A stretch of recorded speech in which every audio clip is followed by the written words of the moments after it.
Okay, നമസ്കാരം.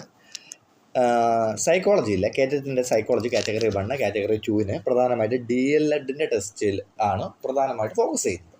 അപ്പം DLEDൻ്റെ ടെസ്റ്റിലെ ഒന്നാമത്തെ പാഠമായ വിദ്യാഭ്യാസ മനഃശാസ്ത്രം കാഴ്ചപ്പാടും പ്രയോഗവും എന്ന ഒന്നാമത്തെ യൂണിറ്റുമായി ബന്ധപ്പെട്ട അതിനകത്ത് മനഃശാസ്ത്ര ഗവേഷണ ഉപാധികൾ രീതികൾ എന്ന ഭാഗവുമായി ബന്ധപ്പെട്ട ഒരു 20 ക്വസ്റ്റ്യൻസാണ് നമ്മളിപ്പോൾ ചർച്ച ചെയ്യാൻ പോകുന്നത്. ഓക്കെ, അപ്പോൾ ഒന്നാമത്തെ ക്വസ്റ്റ്യനിലേക്ക് കിടക്കാം. ഓക്കെ, ഒന്നാമത്തെ ക്വസ്റ്റ്യൻ, സ്വഭാവം പഠിക്കുന്നതിനായി അധ്യാപിക ഒരു കുട്ടിയെ തിരഞ്ഞെടുത്ത് അവളെ വിശദമായി പഠിക്കുന്ന രീതി ഉപയോഗിക്കുന്നതിനെ പറയുന്നത്. ഒരു കുട്ടിയെ തിരഞ്ഞെടുക്കുമ്പോൾ അവിടെ വരുന്നത് കേസ് സ്റ്റഡി ആണ്. ഒരു കുട്ടിയെ തിരഞ്ഞെടുക്കുമ്പോൾ അവിടെ വരുന്നത് കേസ് സ്റ്റഡി ആണ്. കേസ് സ്റ്റഡി ആണ് ഇവിടെ ശരിയായിട്ടുള്ള ഉത്തരം. ഓക്കെ, രണ്ടാമത്തെ ചോദ്യം, 5ാം ക്ലാസ്സിൽ പഠിക്കുന്ന ഒരു ഡിവിഷനിലെ 41 കുട്ടികളിൽ 12 പേരും മലയാളത്തിൽ സ്വരചിഹ്നങ്ങൾ തെറ്റിച്ചും പരസ്പരം മാറിയും എഴുതുന്നു. ടീച്ചർ എന്ന നിലയിൽ ഇത് പരിഹരിക്കാൻ നിങ്ങൾ അവലംബിക്കുന്ന ശാസ്ത്രീയ മാർഗം. ഓക്കെ, ഉത്തരം എ സാമൂഹിക ലേഖനം, ബി ടീം ടീച്ചിങ്, സി ക്രിയാ ഗവേഷണം, D micro teaching.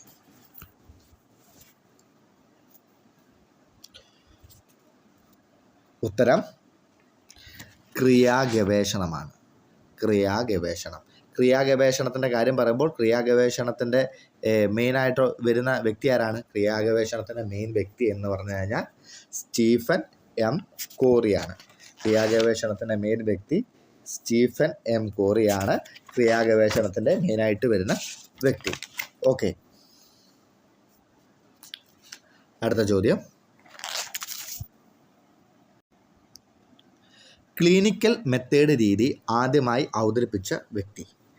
Clinical method രീതി ആദ്യമായി അവതരിപ്പിച്ച വ്യക്തി. A William Logan, B Lightner Witmer, C Titchener, D Albert Einstein.